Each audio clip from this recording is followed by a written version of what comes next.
Teresa de Lisieux. Intervenção da estrela profundez. A alma é uma criação da matriz. Mas a alma é, antes de tudo, e sobretudo, uma ponte entre o corpo e o espírito. Como tal, a alma é então o elo que o conduz ao espírito. É preciso não parar na alma, é claro. Mas você não pode ter acesso ao espírito sem passar pela alma. Vibração da profundez.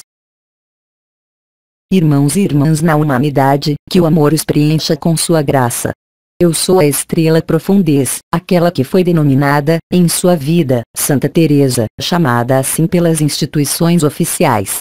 Hoje, eu venho completar o que eu havia dado, há algumas semanas, em relação à vibração que eu carreguei. A profundez que contribui para estabelecer, em vocês, a inocência. A inocência, aquela da criança onde todos os argumentos existentes para o adulto emudeceram, a fim de dar lugar à espontaneidade, a fim de dar lugar à ausência de julgamento. O que é a profundez? A profundez está diretamente associada à qualidade, ou à vibração da alma, aquela que se exprime quando o silêncio da personalidade chega a ocorrer. Então, a influência e a importância da alma desvendam-se, contribuindo para estabelecer a revelação do Espírito, ali onde se encontra Cristo, ali onde se encontra a luz vibral. De qualquer modo, podemos dizer que a profundez é uma etapa anterior, permitindo encontrar a inocência da criança e a espontaneidade da criança, onde vai se desdobrar, então, a luz e a verdade. Isso necessita, naturalmente, de certa forma de renúncia, uma renúncia não à vida, é claro, mas uma renúncia à pequena pessoa, à identidade, à sua própria história, uma renúncia a toda a vontade, a toda a veleidade de abarcar seja o que for. Dar-se inteiramente a algo que não é conhecido e que, no entanto, gradualmente e à medida que isso é realizado, permite viver o que é este abandono, esta doação de si, permitindo encontrar, além do nada da personalidade, o tudo da expressão da alma, conduzindo ao espírito e à verdade.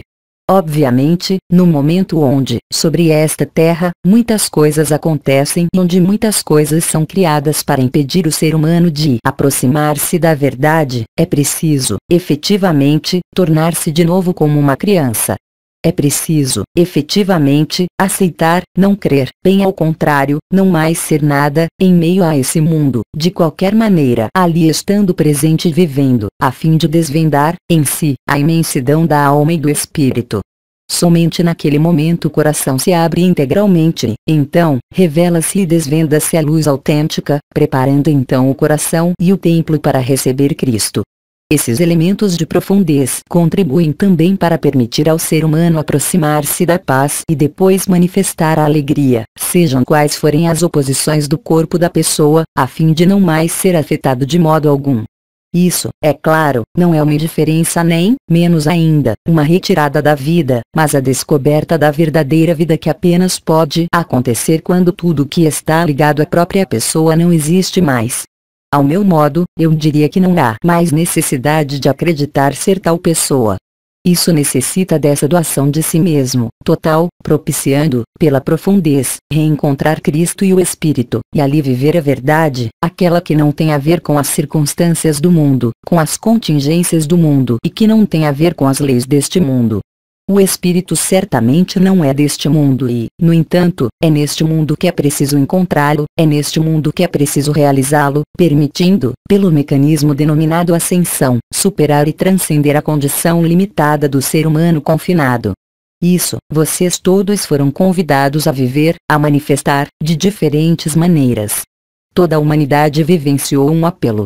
Evidentemente, nem toda a humanidade respondeu ali de maneira adequada. A preparação, para muitos de vocês, durou muito tempo, estendendo-se além do tempo desta vida, permitindo estruturar, pouco a pouco, o veículo emprestado e a própria alma para o reencontro com o espírito.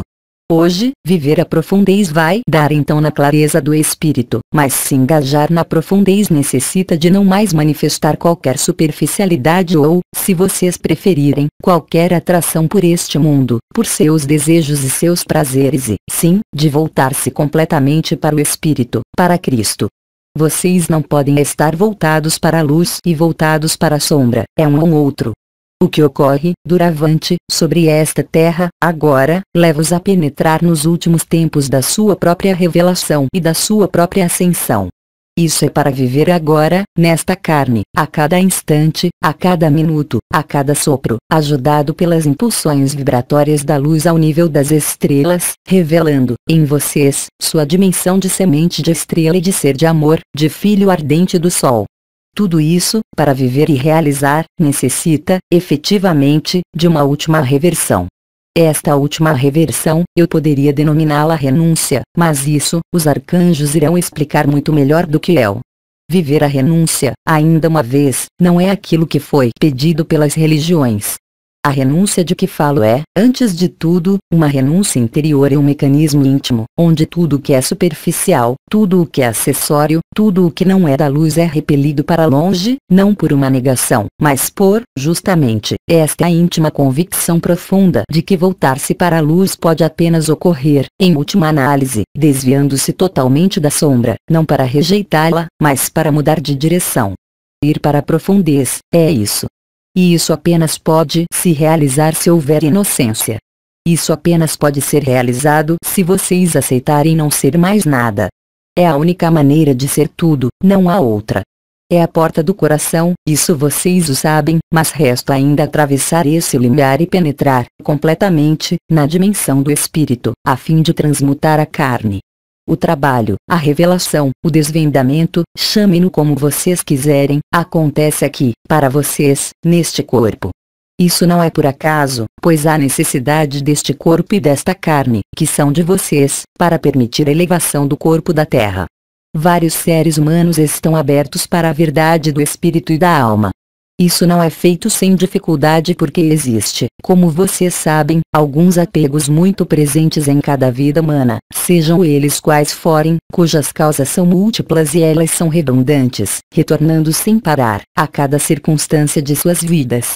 Não é fácil, realmente, para um ser humano doando-se à luz, renunciar aos prazeres, renunciar às alegrias ditas habituais deste mundo, às relações, aos apegos, a tudo o que faz a vida comum da pessoa que não está na luz e que crê ali estar. A luz não é deste mundo, então, como vocês podem encontrá-la neste mundo? Ela, aliás, está se manifestando neste mundo. É sua responsabilidade, seu dever e seu trabalho voltar-se integralmente para a luz. É uma aquiescência. Essa doação de se ocorre pela profundez. A profundez é, efetivamente, a porta de entrada que torna maleável a alma e que a torna sensível ao efeito de sua própria doação à luz. Então, pouco a pouco, ou brutalmente, o espírito se revela, acompanhado de cantos, acompanhado da alegria, a alegria de seu encontro, a alegria da ressurreição e da ascensão. Como nós todos dissemos e como os anciãos também disseram, ninguém pode fazer essa reversão em seu lugar. Vocês sozinhos e vocês próprios que o fazem, quando aceitarem renunciar não para deixar o que quer que seja, isso, é a personalidade que vai fazê-los crer, mas a renúncia é, de algum modo, uma mudança de olhar, uma mudança de ponto de vista, uma mudança de comportamento. Não mais estar interessado pelo aspecto superficial e, eu diria, comum da vida, para buscar apenas o extraordinário, pois a luz é extraordinária, de maneira definitiva. Mas para isso, é preciso aceitar não mais ser seduzido pelas luzes desse mundo que são apenas a falsa luz. É preciso aceitar não mais ser seduzido pelos condicionamentos onipresentes, aqueles da educação, aqueles das religiões, aqueles da família, aqueles da sociedade e, no entanto, é em meio a esses diferentes ambientes que convém renunciar. De fato, é muito fácil renunciar tornando-se o que as religiões chamaram de renegado. Aquele que vai se fechar de algum modo para não ver e não ser confrontado com as ilusões desse mundo. E, no entanto, é sendo confrontado com as ilusões desse mundo que vocês têm as melhores chances, hoje, de renunciar. Este ato de abandono é um mecanismo íntimo e profundo. Vocês não podem realizar a profundez sem isso. A profundez é o desvendamento da alma, é escutar a voz da alma, perceber, além do alarido do mundo, além dos desejos da personalidade, da pessoa, sentir o que a alma impulsiona e o que ela lhes pede. Então, naquele momento, o impulso espiritual emerge. Ele propicia momentos e instantes de paz, momentos de plenitude, que não são em função de qualquer satisfação da pessoa, muito pelo contrário. Obviamente, isso foi muitas vezes mal compreendido e mal aplicado, como uma busca de um sofrimento, como uma busca de uma renúncia artificial. A renúncia de que falo é uma renúncia, é claro, da consciência, antes de qualquer coisa. E isso não se encontra em uma gruta, mas na vida cotidiana, quaisquer que sejam suas atividades, quaisquer que sejam suas idades, quaisquer que sejam os próprios fundamentos de suas vidas. É através disso que vocês poderão dirigir-se para sua profundez, e para sua verdade. E, então, perceber o canto da alma chamando-os para o espírito e para a verdade. É também compreender que não há nada a empreender no exterior de si, que não há nada a dizer, que não há nada a escutar, que não há nada a fazer, porque, justamente, é preciso ser capaz de fazer toda a tarefa, habitual e cotidiana, de qualquer maneira, tendo a lucidez de compreender a ilusão. Naquele momento, o fazer torna-se o ser, porque o que se torna importante é a profundez, que vai resultar no ser, mesmo no fazer. Ser não quer dizer nada a fazer. Ser não quer dizer não mais frequentar, não mais sair, não mais amar, muito pelo contrário, é exatamente o inverso. Mas simplesmente estar lúcido sobre o objetivo. Será que o objetivo é a alma? Será que o objetivo é a pessoa? Então, assim que de diferentes modos possíveis, pelo pensamento, pela intuição, pelo instinto, pela reflexão, nos apreendemos disso, então a profundez pode se revelar. Ela torna, de algum modo, a alma e a pessoa maleáveis à influência do espírito.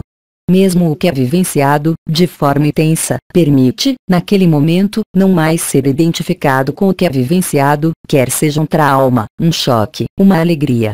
Pouco a pouco, a alma, se desdobrando, leva a compreender e a viver que não somos este choque, que não somos esta alegria, mas que somos outra coisa, mesmo se ainda não tivermos tido acesso a esta outra coisa. Mas esta outra coisa torna-se então uma certeza. Daí nasce a profundez e também a necessidade de viver o caminho de inocência, da infância, o que torna possível não ser tomado por um adulto condicionado por contextos, condicionado por regras, mesmo as mais elevadas, no nível da moralidade. O impulso da alma, portanto, revela-se e vai então permitir experimentar a paz, que vai conduzir ao espírito, de maneira segura e certa. Podemos dizer, sucintamente, que o conjunto da humanidade, hoje, vai, de qualquer forma, viver, de maneira global, o impulso da alma. Este impulso da alma, cada um ali responderá, é claro, em função de seu ponto de vista, de sua vibração, mas também do seu objetivo, e isso será profundamente diferente para cada um. E, aí também, aqueles que se dirigem para sua profundez e para seu espírito deverão, não fazer um esforço, mas tomar consciência de que ninguém pode mudar o destino e o caminho de ninguém. Naturalmente, haverá tentativas lógicas e normais, da fraternidade humana de querer ajudar, de querer conduzir os familiares ou aqueles que nós encontramos no mesmo caminho que o nosso. Mas isso é impossível. Vocês não podem levar ninguém.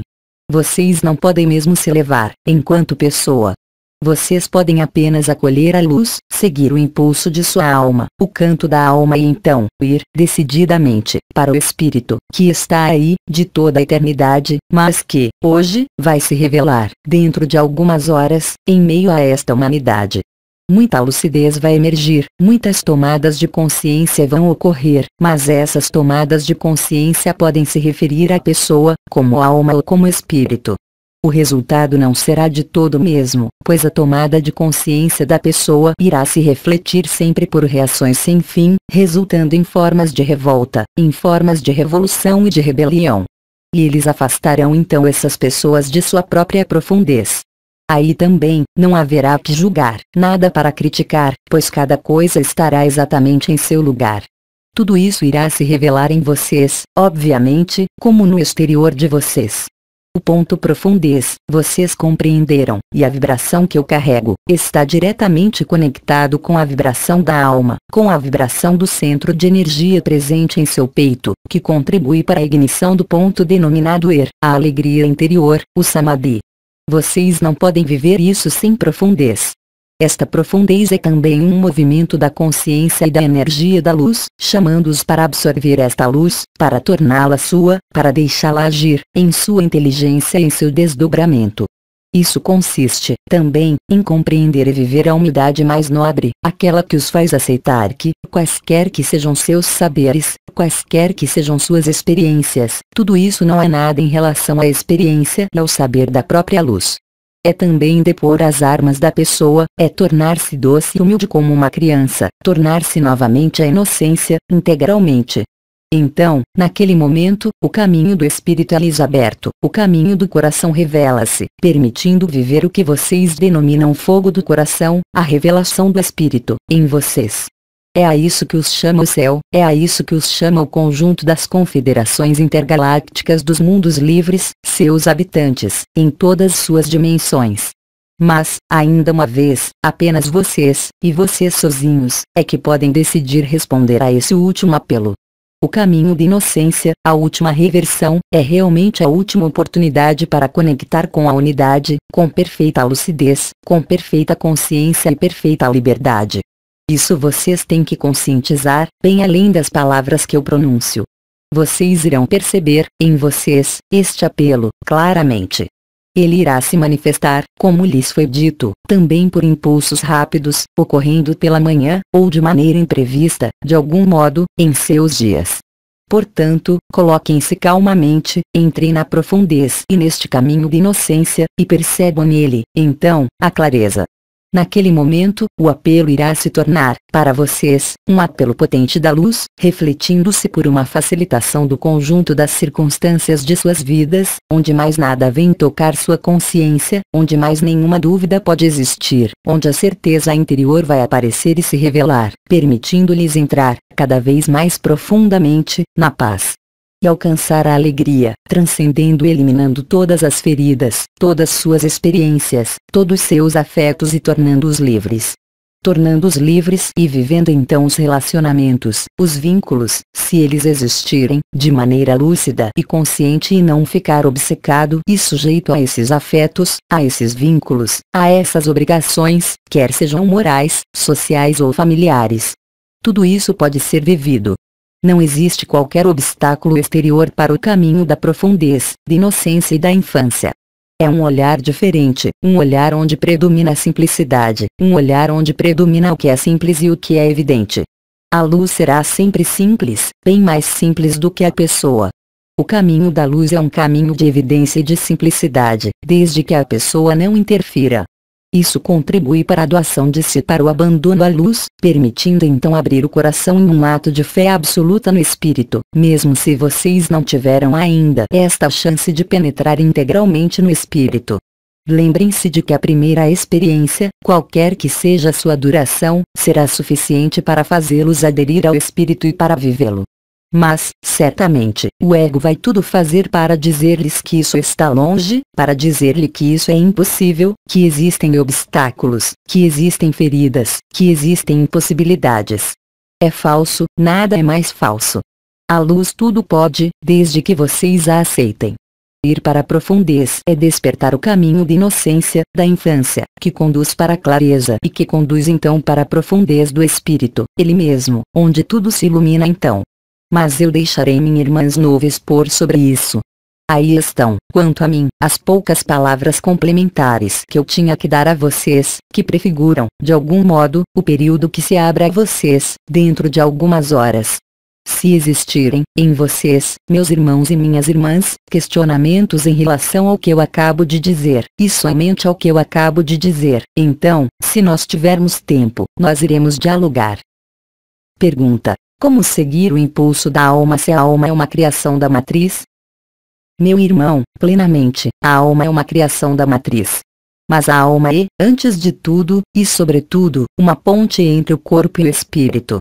Como tal, a alma é então o elo que o conduz ao espírito. É preciso não parar na alma, é claro. Mas você não pode ter acesso ao espírito sem passar pela alma. Pergunta. O que se entende por escolha da alma e qual é a relação com a passagem? A escolha da alma é condicionante na medida em que, se a alma estiver voltada para a matriz ou para a matéria ou para a pessoa, então não há acesso ao espírito, ou o acesso ao espírito não é completo, nem total. Naquele momento, a alma terá necessidade de encarnar de novo nos mundos liberados, certamente, mas haverá uma forma de reaprendizado ou de nova semeadura do espírito, permitindo pôr fim à alma assim que o espírito for revelado integralmente. A escolha da alma é muito simples, resume-se a duas opções: a pessoa ou o espírito, e não pode ser os dois. Pergunta: onde nos situamos em relação à alma e ao espírito, se a alma é uma ponte para o espírito? Meu irmão, você se situa indiscutivelmente na pessoa, já que você está na carne. A alma, quando ela se revela, e o espírito, quando ele se revela, vão produzir alguns efeitos de que falei, mas são também caracterizados por uma série de sinais. Esses sinais foram dados a vocês: a coroa radiante da cabeça, a coroa radiante do coração, as estrelas, mas, muitas vezes, é a pessoa que se exprime. Por isso, é preciso que a pessoa desapareça para deixar florescer a alma, e essa alma que floresce abre a ponte para o espírito. O som da alma é a testemunha, o som do espírito é uma outra testemunha. A paz é a testemunha da alma. A alegria é a testemunha do espírito. O espírito não conhece o sofrimento porque ele não conhece a encarnação. A alma conhece o sofrimento, ela é sensível a isso, pois ela conhece a encarnação através do que lhe dizem o corpo e a pessoa. Pergunta: qual é a relação entre o contrato de alma, o que já está inscrito em nós, e a escolha de alma, o que se pode fazer agora? Meu irmão, nada está inscrito. É a pessoa que o cria a alma, ela mesma. Enquanto a alma estiver sujeita à pessoa, ela fala de contrato de alma ou de escolha de alma. Isso é denominado livre-arbítrio. Agora, quando a alma se revela e se volta para o espírito, o livre-arbítrio não existe mais. Existem apenas a liberdade e a graça. São dois mundos diferentes e duas leis diferentes que não evoluem segundo as mesmas regras e nas mesmas dimensões. Portanto, acreditar-se submisso a um contrato de alma ou a uma escolha de alma reflete a adesão ao livre-arbítrio e absolutamente não a graça nem a liberdade. A liberdade do espírito, a graça do espírito nada tem a ver com o contrato de alma ou a escolha de alma, já que o contrato de alma é um contrato que pertence, irremediavelmente, à matriz e à ilusão. A alma de que falo é o desdobramento, como ponte, para o espírito, e não um objetivo. Agora, a alma pode conduzir ao espírito, já quando é ouvida e percebida de diferentes maneiras. Mas não se deve parar na alma. A alma é submissa às leis da matriz, ao que é chamado de reencarnação, a lei do karma, que não existe absolutamente nos mundos do espírito, onde tudo é graça e liberdade. É a pessoa que tende a trazer tudo para si mesma, nas leis gerais observáveis nesse mundo, que crê que em outros lugares isso acontece da mesma forma. Não há nada mais falso. Pergunta: poderia especificar a dimensão do ser no fazer? A dimensão do ser no fazer reflete-se por ser capaz de fazer qualquer coisa, mesmo a atividade mais detestável, na alegria. Enquanto vocês não forem capazes disso, vocês não estão na alegria. É preciso, de algum modo, uma dissociação entre a pessoa e o espírito, embora tendo consciência do espírito. A pessoa pode estar ocupada fazendo uma tarefa ingrata, e eu fiz, em minha curta vida, e, estando nesta tarefa ingrata, considerar e viver o fato de que não é esta tarefa que é feita, ainda menos este sofrimento que é vivido quando o corpo está afetado e, naquele momento, manter-se na paz e na alegria, seja o que for que fizer a pessoa. Naquele momento, pode-se fazer, mantendo-se no ser. Pergunta: como distinguir a alegria profunda associada ao ser, da alegria associada à pessoa? A diferença é muito simples. A alegria da pessoa é sempre efêmera, ela depende sempre de uma circunstância externa e ela está ligada ao prazer, mais do que à alegria.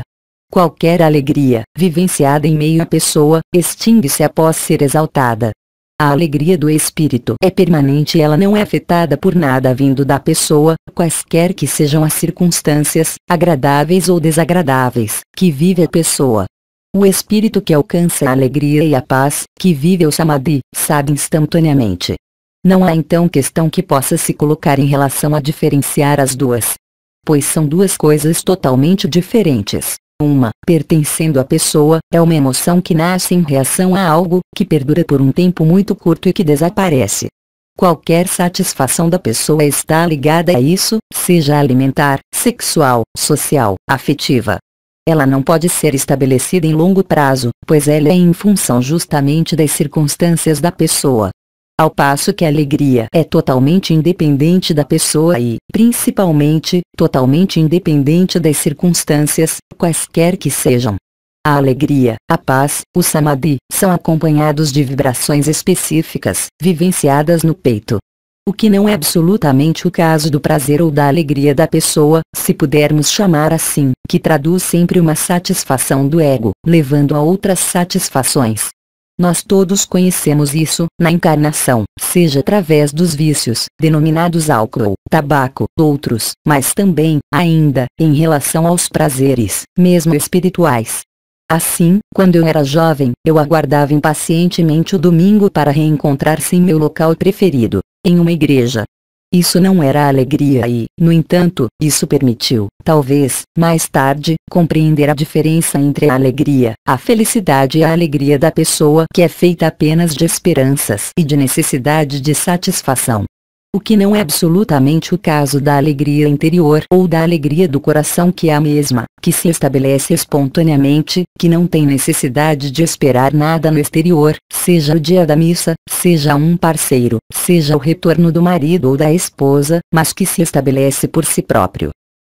Nós não temos mais perguntas, nós lhe agradecemos.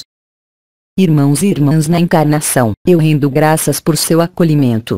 Que o amor e a graça os acompanhem. Eu lhes digo, talvez até um próximo dia, com todo o amor possível.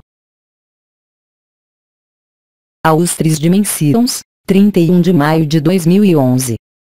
Tradução para o português, Zuma Peixino. Mensagem atemporal.